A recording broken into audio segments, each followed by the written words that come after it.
News Tamil நேயர்களுக்கு வணக்கம். நான் செய்தியாளர் பூபேஷ் சந்திரன். நாம் இப்போ ராமநாதபுரம் மாவட்டம் முதுகுளத்தூர் சட்டமன்ற தொகுதியில் போட்டியிடக்கூடிய அமைச்சர் திருமிகு ராஜகண்ணப்பன் அவர்களோட இருக்கோம். அவங்ககிட்ட கேட்குறதுக்கு சில கேள்விகள் இருக்குது. நேரடியாக அவங்ககிட்ட கேட்டு. சார் வணக்கம். வணக்கம்.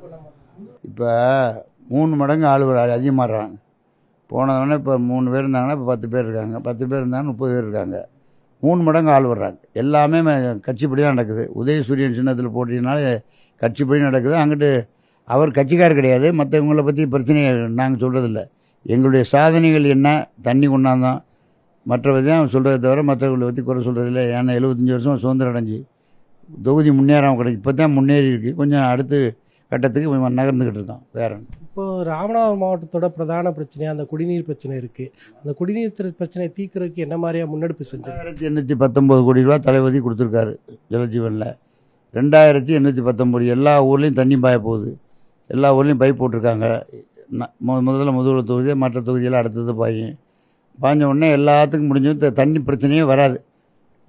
75 ஆண்டு காலமாக தண்ணி அங்கே இங்கேயும் போர் போடுறது எல்லாம் பண்ணிக்கிட்டு இருந்தாங்க. இப்போ நேர நஞ்சப்பூவிலேருந்து கரூருக்கு அங்கிட்டு நஞ்சப்பூவிலேருந்து இடம் வாங்கி கொடுத்து தண்ணி கொண்டாரோம்.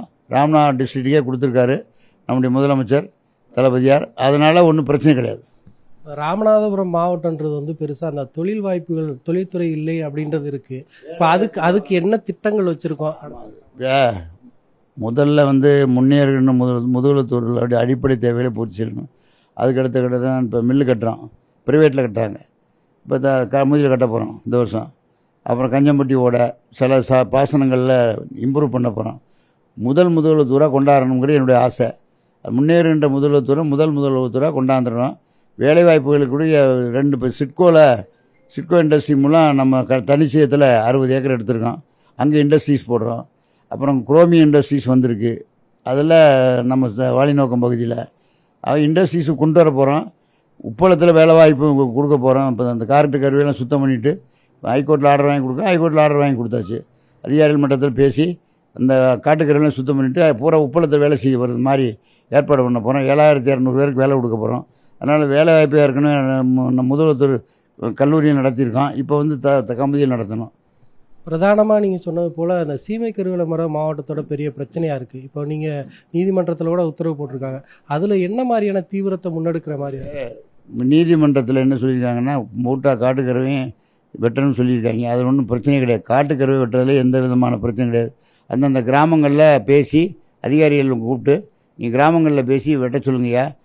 யார் எடுக்கிறதுனா கான்ட்ராக்ட் கவர்மெண்ட் கட்ட வேண்டிய பணத்தை கட்டிட்டு மிச்சத்தை கவர்மெண்ட் கிராமத்தில் யூஸ் பண்ணிக்கிறோம் அப்படின்னு சொல்லியாச்சு. அதெல்லாம் யாரும் தலையீடு இருக்காது. கோர்ட்டில் ஆர்டர் கேட்டால் நாங்கள் தான் சொல்லி வாங்கி கொடுத்தோம். அரசாங்கத்தில் கோர்ட்லேயும் கொடுத்துட்டாங்க. பிரச்சனை இருக்காது. சார், இப்போது மாவட்டத்தோட வறட்சியில் முக்கிய பங்கு மழை பெய்யலைன்றது இல்லை, அதிகமாக மழை பெய்யுது. அதுக்கு நீர்த்தேக்கங்கள் உருவாக்கணுன்ற கோரிக்கை இருக்குது. மழை பெய்யலை இந்த வருஷம் எங்கள் இதில் 2 ரொம்ப கம்மி மழை. என்ன வைகையை வச்சு எங்களுக்கு முதல்ல எல்லாருக்கும் தண்ணி கொடுக்கணும், குடிக்க. அடுத்து உணவு கொடுக்கணும். விவசாயத்துக்கு காவிரி தண்ணி வந்தால் தான் எல்லா கிராமங்களுக்கும் பாய். 852 கிராமம் இருக்குது எங்கள் தொகுதி. பெரிய தொகுதி. ஏர்வாடி தற்காவிலேருந்து உச்சினத்தை வரைக்கும் இருக்குது. இப்போ யூனியன் ஆக்க போகிறோம். 5 யூனியன் ஆக்க போகிறோம். அதெல்லாம் பின்னாடி தான். இப்போ முன்னேறுகின்ற முதல்வத்தூரை மாற்றணுங்கிறத ஒரு கணக்கில் வச்சு செயல்பட்டுக்கிட்டு இருக்கோம். சார், இப்போ வரவேற்பு எப்படி இருக்குது உங்களுக்கு? நீங்கள் ஏற்கனவே எவ்வளோ வாக்குகள் இருக்குது? எந்தவித பிரச்சனையும் கிடையாதுங்க. கட்சி மத்தியிலையும் பிரச்சனையும் கிடையாது. நல்ல வரவேற்பு இருக்குது. நல்லா போயிட்டுருக்கோம். ஒன்றும் பிரச்சனை கிடையாது. இந்த எதிர்க்கட்சி தலைவர் எடப்பாடி பழனிசாமி தொடர்ச்சியாக முதல்வர் குறித்தும் துணை முதல்வர் குறித்தும் கடுமையாக பேசிக்கிட்டு ஒரு தலைவரே கிடையாது. நாங்கள் ஏற்றுக்கிறது இல்லை. அதிமுக எம்ஜிஆர் ஜெயலலிதாவோட முடிஞ்சு போச்சு. அதிமுக இந்த தொகுதியில் டெபாசிட் போச்சு. ஒரு தேவர் இருந்தார். அதனால் ஒன்றும் பிரச்சனையே கிடையாது. இங்கே கட்சிக்கையே வேலை கிடையாது. இங்கே ஒரே இயக்கம் அண்ணாவினுடைய உதயசூரியன் தான். கலைஞர் கட்டி காத்தார் அண்ணாவுடைய உதயசூரியன். அண்ணா கண்ட சின்னம் என்ற அடிப்படையில் போட்டியிடுறோம். நாங்கள் தான் முதலமைச்சர் தளபதியுடைய சாதனைகளை சொல்லி தான் ஓட்டு கேட்குறோம். இப்போ தொகுதி பரிவுரை அதுபோல் நேற்று ஒரு மசோதாக்கு அப்புறம் நேற்று பேசின பிரதமர் மோடி அது வேணும்னு கொண்டாந்தது. தோக்கடிக்கு பண்ணி 2 பங்கு வாங்கலையும் தெரியும். வேணும்னு கொண்டாந்தது. அதை பற்றி என்ன சொல்றிய? மத்திய அரசு பெண்களுக்கு சாதகமாக இருக்கிறது மாதிரி நடந்துக்கிறது மாதிரி ஒரு பாவலா பண்ணுறாங்க. வேறு ஒன்றும் கிடையாது. அது சாதகமாக நடக்க மாட்டாங்க. 43% பெண்கள் வேலை பார்க்குற ஒரே இடம் தமிழ்நாடு தான். மற்ற மாநிலத்தான் 21, மத்திய பிரதேசம், ராஜஸ்தான், மற்ற மாநிலங்கள்லாம் பிஜேபி ஆளுங்க மாநிலங்கள்லாம் 21, 22% தான் இருக்குது. இங்கே தான் 43% பெண்கள் வேலை பார்க்குறாங்க. சார், மாவட்ட தலைநகரில் ஆண்களுக்கான அரசு மேல்நிலைப் பள்ளி வேணும் அப்படின்றது ஒரு கோரிக்கையாக நீண்ட நாட்களாக இருக்குது. அதாவது அரசு மேல்நிலைப் பள்ளிக்கு சில கண்டிஷன் வச்சுருக்காங்க.